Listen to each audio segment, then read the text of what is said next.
Ótica Ponto de Vista, qualidade e proteção para a sua visão. E Foco Segurança e Portarias apresentam...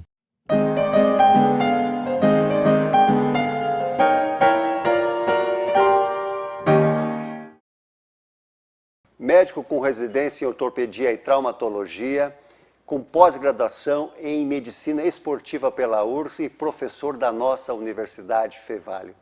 O meu convidado de hoje é o Dr. José Salvador Pantoja dos Santos, o nosso Dr. Salvador. Seja muito bem-vindo para o programa É Negócio dessa noite e sinta-se muito em casa aqui conosco. Boa noite a todos. Jorge, é um prazer estar aqui, agradeço realmente o convite. Um canal desse tipo, eu acho que ele é muito valoroso para a nossa cidade, para o nosso vale. E eu estou aqui justamente para tentar falar e conversar sobre aquilo que é o nosso dia a dia, que é a medicina, mas dentro da medicina, a nossa área que é a ortopedia e traumatologia, mas especialmente a cirurgia do joelho e a traumatologia do esporte. Que coisa boa. Bom, vocês sabem que o Dr. Salvador é uma pessoa que já, como ele estava me dizendo, ele não é daqui, ele é de Santa Maria, mas Novo Hamburgo o acolheu muito bem e ele fez a família dele toda aqui em Novo Hamburgo, né?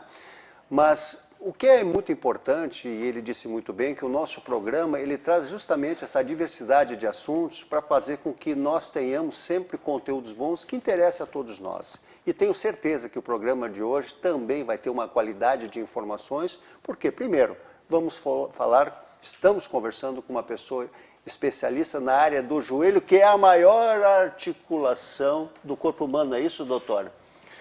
Olha, Jorge, ela é realmente grande em tamanho, mas não só grande em tamanho, mas ela tem uma importância muito grande. Eu já estou formado há 33 anos, né? Milito na ortopedia há 30, mas a área do joelho eu comecei realmente a andar quando eu fui para Columbus, na Geórgia, fiz um fellow em cirurgia do joelho e medicina esportiva, e aí eu comecei a trabalhar. E realmente a gente percebe a importância do joelho quando a gente atende as pessoas. Eu acho que o joelho ele tem dois polos, o polo esportivo e o polo degenerativo. O polo esportivo são aquelas pessoas que fazem a prática do esporte, e todo mundo sabe o quão importante é poder praticar nos mais diversos níveis, né? Para a saúde, para competir, para tirar o estresse. E quando a gente sofre alguma moléstia ou percebe que esse joelho não funciona bem, isso nos causa um adoecimento geral. Então existe uma importância muito grande, né? Não só o joelho, eu estou falando do joelho agora, mas qualquer articulação. O joelho, por ser uma articulação de carga e ter uma demanda muito alta, realmente ele sofre muito. E depois, no outro pico, que é o pico em que a gente vai amadurecendo, e aí começa a perceber que aquele joelho que nos levava para tantos lugares, que nos permitiam fazer tantas coisas, eles já não estão nos permitindo fazer isso, né? Desde coisas maiores, às vezes até coisas menores, como poder caminhar, poder subir uma escada, poder se levantar, né? E essas pessoas também adoecem de uma outra forma, e aí a gente milita tentando ajudar esses pacientes de acordo com a sua patologia. Eu não tenho dúvida disso, porque só para quem já teve ou tem um sintoma, uma dor no joelho, sabe da importância dessa articulação, né? Porque, puxa vida, eu particularmente já tive alguma intervenção e posso atestar tudo aquilo que o Dr. Salvador está falando, porque a gente não imagina o quanto é necessário tu estar bem dele para poder seguir a tua vida naturalmente, que infelizmente nem sempre é possível, né?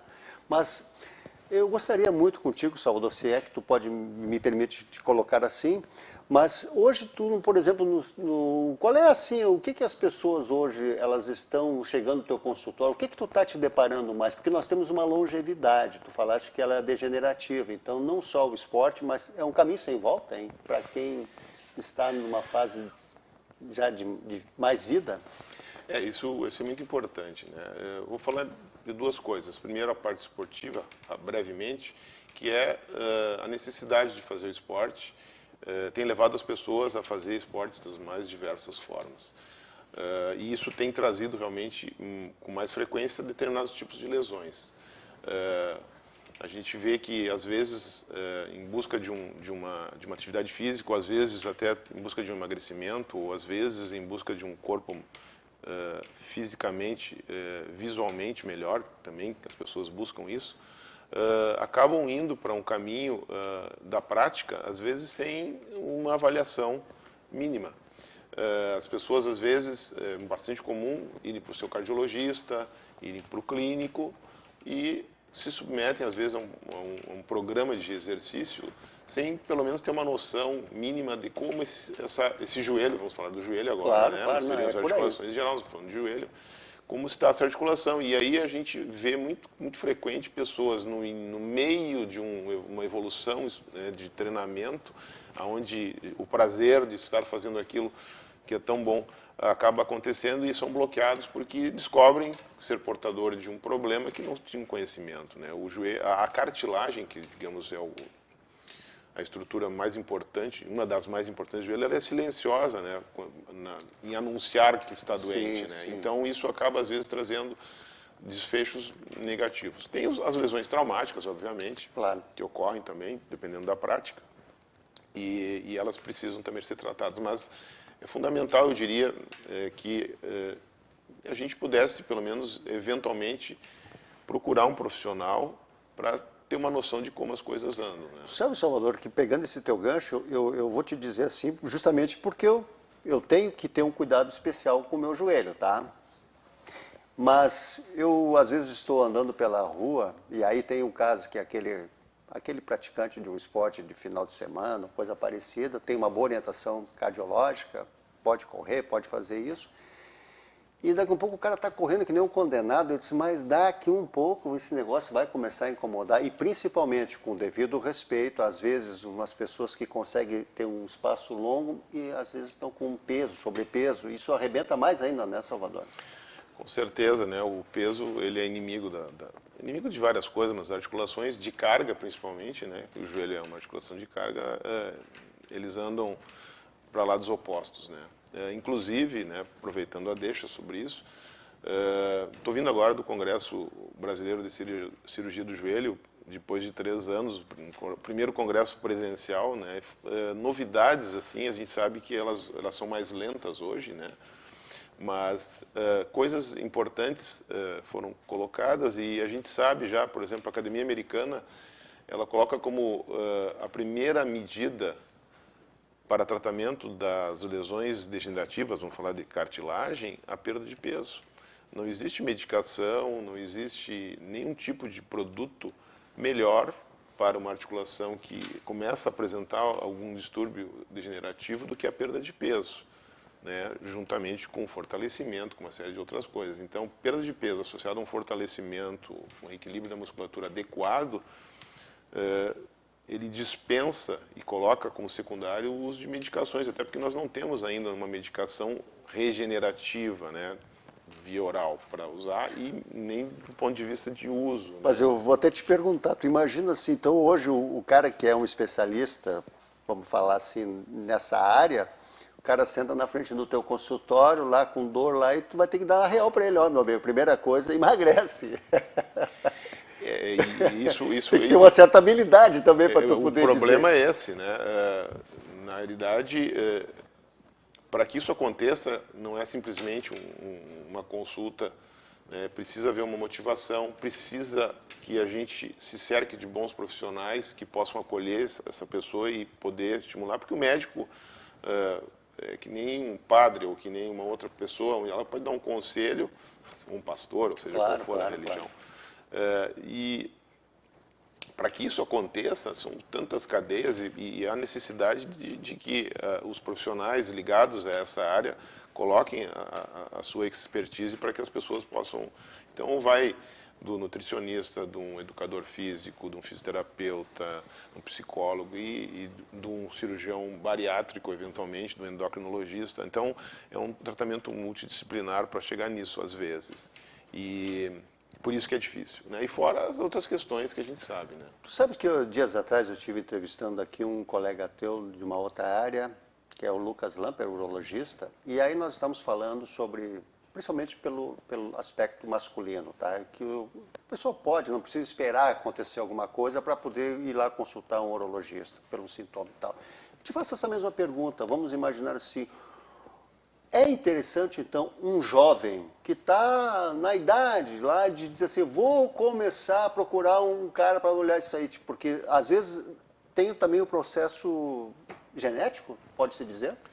Eu acho que isso é muito importante, essa tua observação, porque realmente, assim, quais são os fatores de alerta, né? Eu sempre, até para os meus alunos, eu acabo dizendo quais são os sinais de alerta, né? O que tem que cuidar para que a gente possa tomar um caminho e orientar. Porque não vai todo mundo vai chegar lá e vai, né? Como é que vai pedir para um jovem, né, esportista ir lá, a não ser que ele seja um competitivo, né? Mas assim, recreativo. Já tem toda uma estrutura orientando, mas né? nós, seres normais aí. A questão genética, quer dizer, se tem uma história familiar de processo degenerativo ou de alguma lesão traumática, por exemplo, o meu pai rompeu o ligamento, o meu pai tirou a rótula do lugar, a minha mãe, essas pessoas podem e deveriam realmente dar uma olhadinha, talvez com um pouco mais de cuidado, porque a chance de ter um distúrbio parecido, algumas têm um componente genético, a própria osteoartrose feminina, por exemplo, pessoas que fizeram artroplastia ou prótese de joelho, femininas, elas têm um alto índice de que os familiares, os descendentes possam ter isso, quando principalmente agregam fatores extrínsecos, fatores, né, como sobrepeso e outras coisas que a gente já abordou aí. Então isso é importante, né? Não, eu acho assim, com relação a esse fato, para mim também, cultura geral. Eu acho que para vocês também, nunca imaginei que, por exemplo, um problema do que tu disseste há pouco possa ser genético. Eu estou achando que poderia ser apenas com um fato traumático, uma lesão traumática. Não, então tem essa parte genética também que precisa ter esse cuidado. Cultura geral, programa Negócio, trazendo informação, e eu tenho certeza que você deve estar muito interessado em querer saber mais, e o Salvador tirou o tempo dele hoje, já são 22h15, está aqui conosco, colocando as suas informações para nós todos. Esperamos vocês logo após os nossos comerciais. Muito obrigado.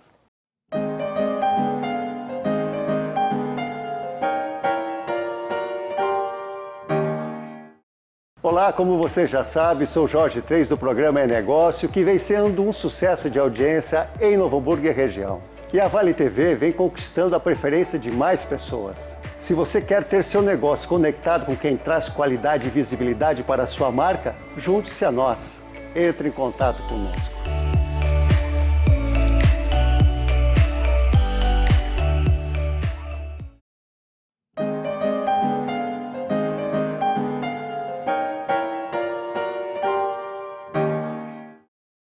Retornando para o programa É Negócio desta noite, tendo como convidado o Dr. José Salvador Pantoja dos Santos, o Dr. Salvador, que é conhecido aqui na nossa região. E nós estamos conversando agora no intervalo e perguntei para ele, Salvador, as pessoas que chegam hoje no consultório, qual seria, assim, ou qual é a lesão traumática, que pode ser o início de tudo para que a pessoa ligue o alerta vermelho para os demais? É isso, Salvador? Eu acho que é um assunto importante, né, de tantos assuntos que nós temos a falar, mas eu vou falar da lesão meniscal. Eu acho que é um tema que a gente pode abordar um pouquinho. Falar do menisco, amortecedor do joelho, né? Então, dentre as peças que nós temos no joelho, o menisco é digamos assim, o que sustenta. É a fase inicial de sustentação ao redor da própria cartilagem. Ele é digamos, a suspensão do nosso joelho. As lesões meniscais, elas podem ocorrer de duas formas: lesões traumáticas e lesões degenerativas, um desgaste do menisco e a lesão traumática. Mas a importância de falar dele é que a lesão meniscal, quando ocorre, o tratamento ela precisa ser de forma adequada, quando é possível, para tentar preservar ele ao máximo. Então, uma coisa bastante evolutiva, digamos, do ponto de vista de tratamento, que mudou bastante foi a tentativa de preservar menisco, né? No início da cirurgia do joelho, a primeira cirurgia era, em qualquer lesão, se retirar o menisco. Se tirava totalmente o menisco, né? A ignorância, por isso que eu digo que o que se sabe hoje, amanhã pode ser, de repente, criticado. Mas o que se fazia era a retirada do menisco. E isso se viu que causava um dano progressivo para a cartilagem irreversível. Com a chegada da artroscopia, a cirurgia por vídeo, começou a se fazer cirurgias de ressecção da lesão. Só se fazia um corte, retirando a parte machucada e preservando o menisco. Mas isso se viu que não era suficiente, dependendo do tamanho da lesão. E nos últimos anos, há uma corrida frenética da cirurgia do joelho tentando preservar o menisco. Então, o que evoluiu muito são as técnicas de costura, que a gente chama de sutura meniscal, que é justamente tentando preservar para que lá na frente a pessoa não tenha ou se tenha um dano menor na cartilagem. O grande problema da costura meniscal é que a cirurgia ela é um pouco mais demandante. Não é somente aquela cirurgia que a gente vai lá, tira e o paciente vai trabalhar amanhã botando o pé no chão e praticando rapidamente.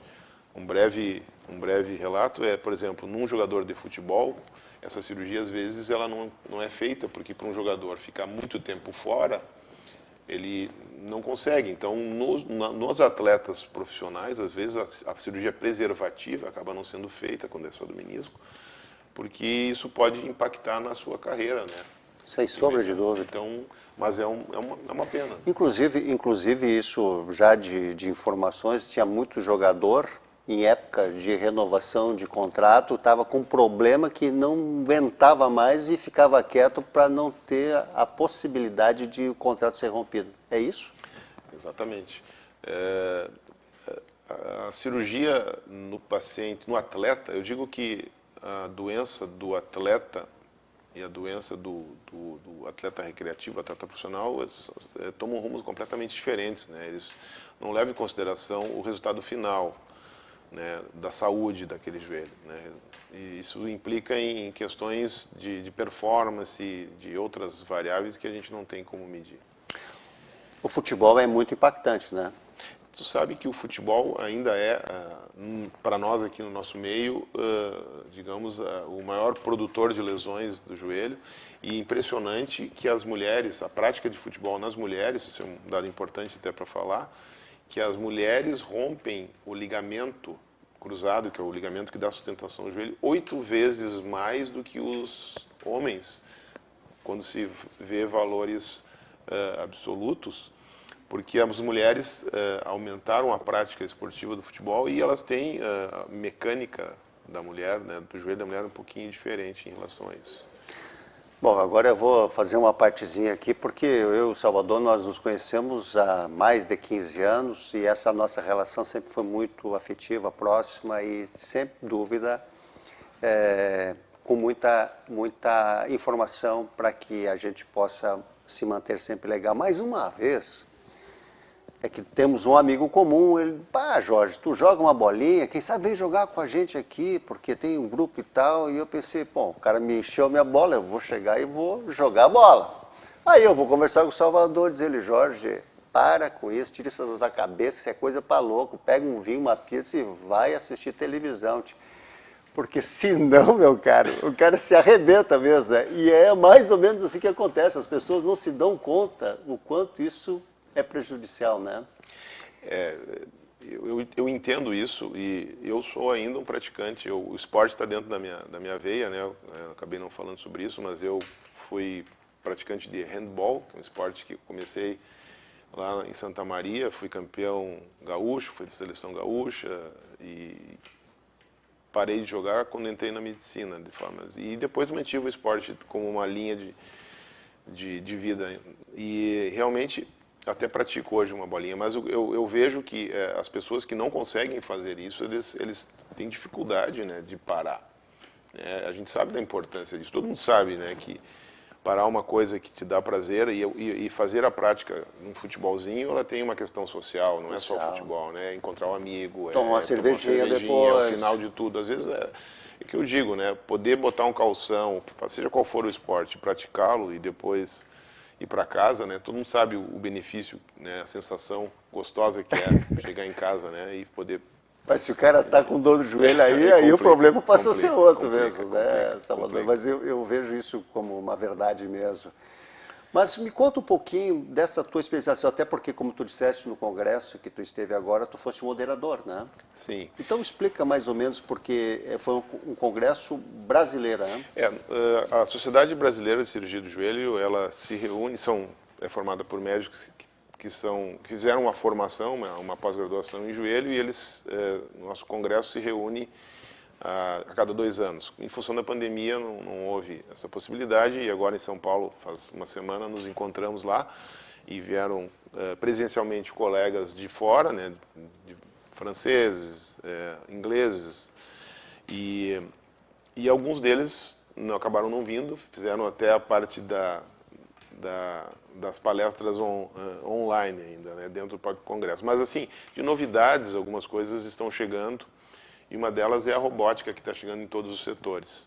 A robótica veio para ajudar, né, era uma coisa que parecia distante, e ela veio para ajudar, principalmente a parte cirúrgica, que aí é aquele paciente que está no seu final de linha em relação ao joelho, onde ele não tem mais solução, já tentou todos os métodos, emagreceu, fez o tratamento, se cuidou, fez medicação, e aí esse joelho acaba sendo um fator funcional, impeditivo de coisas básicas, como nós falamos, e aí esse paciente tem que ser submetido, às vezes, a um procedimento que a gente chama de artroplastia, ou prótese, né, que é o que a gente coloca lá dentro.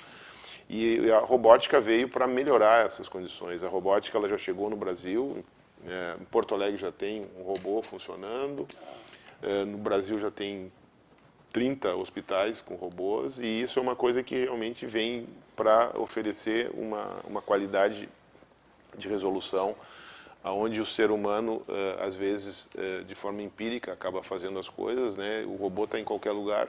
Ele não vai fazer a cirurgia, mas ele é um assistente, do médico. E isso vai, com certeza, beneficiar os pacientes. Isso, mas como qualquer outro tipo de cirurgia robótica, tem um custo muito elevado, ainda por ser uma coisa nova, né? Exatamente. Mas isso vem caindo bastante, né? A robótica vem caindo bastante, e é um investimento que acaba se traduzindo, às vezes, por uma internação menor, por uma precisão. Então, o paciente não vai ficar tanto tempo no hospital, Também. às vezes, né? Sim. Esse implante pode durar mais. Então, tem os benefícios que pode se reverter em custo, e realmente existem várias marcas, vamos dizer assim, e isso também a concorrência acaba ajudando, né? Mas é uma realidade que veio para ficar, né? É uma questão de tempo. Me fala um pouco, Salvador, do Salvador como Dr. Salvador, como preceptor, chefe do serviço de joelho da residência médica do Hospital Universitário da UFRGS. Isso também está colocando todo o teu conhecimento, dividindo o teu conhecimento com esse pessoal que está se especializando. A questão toma tempo também, né? Bastante. Mas o tempo a gente deve gastar, quando possível, com coisas que te dão prazer.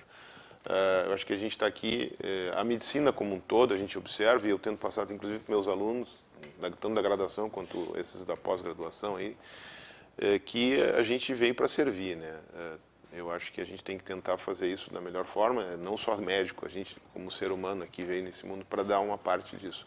E dar conhecimento, né? Repassar conhecimento é a coisa mais importante que eu acho que a gente deve fazer. E essa parte realmente é uma parte que me cativa, né? Eu já estou há mais de 10 anos nessa área, e poder fazer isso, né? Em primeiro lugar, nos estimula, né? Porque a gente é nutrido, a gente é inquirido, né? Pelos profissionais, pelos alunos. Então, poder dividir isso é muito gratificante. Eu acho que isso é uma coisa que, se eu puder, vou continuar. Um legado, né? De conhecimento. Com certeza. É muito gratificante. No Congresso agora tinham mais de 20 ex-residentes da cirurgia do joelho, né? Confraternizando. Isso foi uma coisa muito legal. Poxa, que coisa boa, né, Salvador? Eu acho que isso aí é aquilo que é a maravilha, quando a gente faz, como tu disseste, uma vocação, né? Até digo vocação porque o próprio Salvador sabe muito bem isso. Eu vou falar agora, Cinti, porque a gente sabe, não tem hora para trabalhar, né? Se dedica bastante, porque não é só o dia a dia do consultório ou dentro do próprio hospital, mas para que tu possa dar um bom diagnóstico depende também de uma boa análise. Isso aí, o tempo cada vez mais curto, e a noite entra às vezes, né? Isso aí não é pouca coisa. Inclusive até para dar retorno para o pessoal sobre o que está acontecendo. Às vezes às 6 horas da manhã está lá ele já dando um toquezinho. Mas Salvador, tu sabe que o joelho é uma coisa que a gente teria N tempo para falar e N assuntos e abordagens, né? Mas o nosso tempo, ele também fica curto e a gente até tipo, pô Jorge, como é que a gente pode fazer esse programa? Porque é um cara que conhece, mas como ele disse, para mim está sendo um privilégio, porque pela primeira vez ele está participando de um programa numa TV comunitária, que é de nós aqui em Novo Hamburgo, e como eu disse, ele chegando de Santa Maria, Novo Hamburgo, recebeu bem ele, e ele está fazendo a sua parte também conosco, transmitindo conhecimento e informação da forma tão bonita como está acontecendo. Portanto, eu quero muito te agradecer nessa noite de...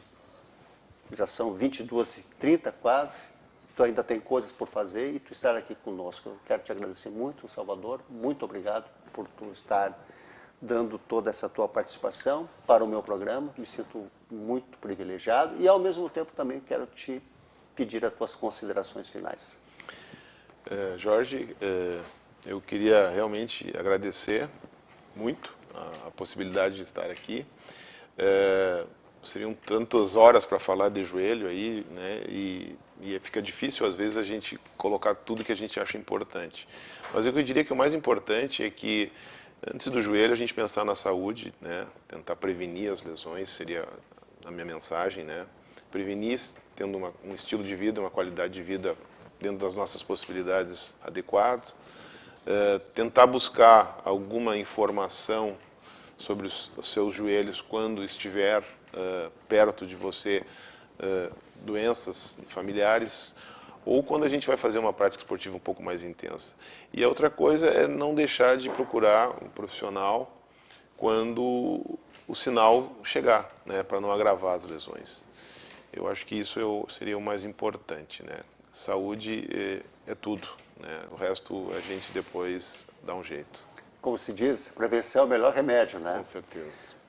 Pessoal, muito obrigado pela participação de todos vocês. Sempre tenho dito, de nada adiantaria se não tivesse no outro lado vocês aí nos passando essa energia tão positiva que nos motiva cada vez mais a estar aqui toda terça-feira. E dessa forma eu me despeço juntamente com o Dr. Salvador e já convidando a todos para a próxima terça-feira às 22 horas no programa É Negócio, aqui pela Vale TV Play. Uma excelente quarta-feira, um resto de semana ainda mais maravilhoso. Estejamos em paz, estejamos com Deus, uma boa noite e um até breve.